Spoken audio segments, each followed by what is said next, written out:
मेरे साथ महाराष्ट्र के प्रसिद्ध संत कथावाचक भगवान महाराज आनंदड़कर जुड़ रहे हैं इस वक्त, जो कि अयोध्या में आए हुए हैं। दिव्य कार्यक्रम है इनका, दिव्य आयोजन है। हरि नाम सप्ताह कीर्तन करने के लिए अपने सैकड़ों भक्तों के साथ अयोध्या में आए हुए हैं। हम महाराज जी से जुड़ेंगे, जानेंगे हरि नाम कीर्तन, हरि नाम सप्ताह ये जो है इसका क्या महत्व है, क्या महिमा है। क्योंकि अक्सर हर प्रतिमाह में 2-4 टोली अयोध्या पहुंचती है वारकरी संप्रदाय के भक्तों की, जो हरि नाम सप्ताह करती है। तो ये विशेष रूप से आज हम महाराज जी से जानते हैं जी। अच्छा, तो ये जो अयोध्या भूमि है, अनंत ब्रह्मांड नायक है पे निराकार निर्गुण परमात्मा आकार का स्वीकार करके मानव रूप में यहाँ प्रकट हुए हैं, ऐसी हमारी धारणा है।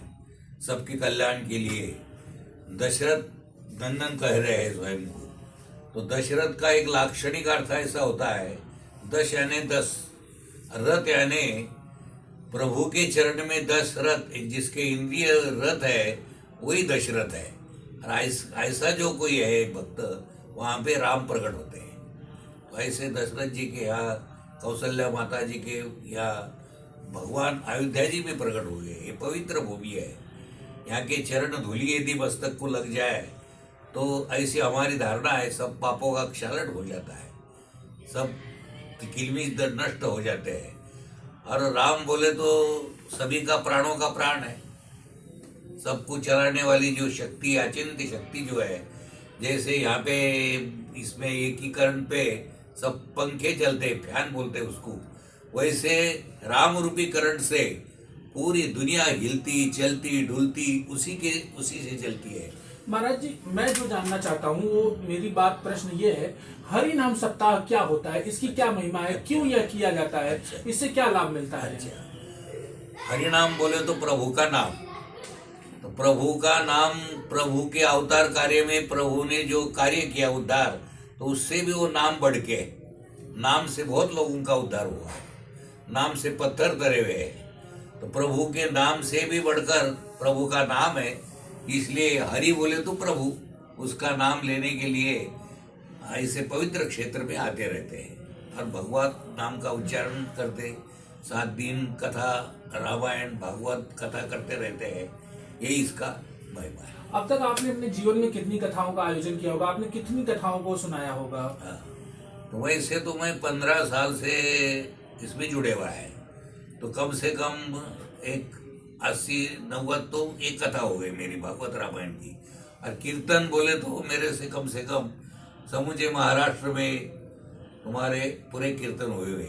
और विश्व हिंदू परिषद के नाते से मेरा ग्राउंड लेवल पे काम है, जो आदिवासी लोग हैं उनमें मैं घूमते रहता, उनमें यही कथा प्रवचन, प्रभु का स्मरण चिंतन करना, ये मानव देह का कर्तव्य यही बताता है।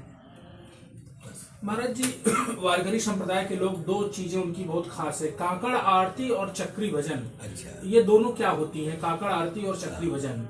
काकड़ आरती बोले तो सुबह का ब्राह्मी मुहूर्त पे जो भजन है प्रभु का, तो उसमें यानी काकड़ आरती बोले तो वो अपना वो प्रतीक है एक आरती।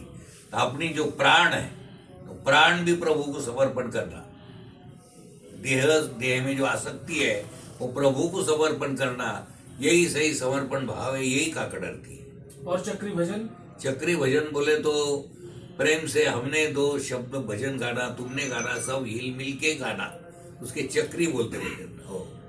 और एक बात और जानेंगे, महाराष्ट्र के वारकरी संप्रदाय के लोग बुक्का लगाते हैं। बुक्का क्या होता है और कैसे बनता है? तिलक की जगह वो बुक्का क्यों लगाते हैं? अच्छा, सही बात है। तो तिलक भी लगाते, गोपी चंदन तिलक भी लगाते और बुक्का भी लगाते। तो पहले मैं बताता आपको, गोपी चंदन तिलक क्यों लगाते। तो गोपी चंदन जो है, गोपियों का जो भाव परमात्मा के प्रति है, गोपी बोले तो एक निस्सिम भक्त, तो उसका जो भाव है परमात्मा के प्रति, वो भगवत रूप बने हुए है, उसके चरण की धूल है वो गोपी चंदन, ऐसे वो मानते और वो उसको लगाते। और बुक्का बोले तो अज्ञान जो है उसका प्रतिबंध है, अपने स्वस्वरूप को जानने के लिए, सही जो परमात्मा स्वरूप है उसको जानने के लिए जो आड़ांग है, जो प्रतिबंध है, वो प्रतिबंध नष्ट होने के लिए जो है एक उसका प्रतीक है, बुक्का बोलते हैं अपन, तो ये नष्ट होने का प्रतीक है उसका। तो इसका इसलिए वो बुक्का लगाते हैं। उन्हें घोरे कपाल के ऊपर काला टिपका लगाना ऐसा भाव नहीं हो, लेकिन वो अज्ञान नष्ट होने का कारण बुक्का लगाना ऐसा है। तो मराठी में माँ जो बोलती बच्चे को एक बुक्का लगाऊंगा तो उसके अच्छे के लिए, वैसा एक मांगल्य का प्रतीक है बुक्का भी। मेरे साथ जुड़े हुए थे भगवान महाराज आंदोलकर जी, जो इस वक्त अयोध्या में हैं। विभिन्न विषयों पर उन्होंने हमसे बातचीत की। तिलक पत्रिका के लिए मैं अयोध्या से देवेश पांडे।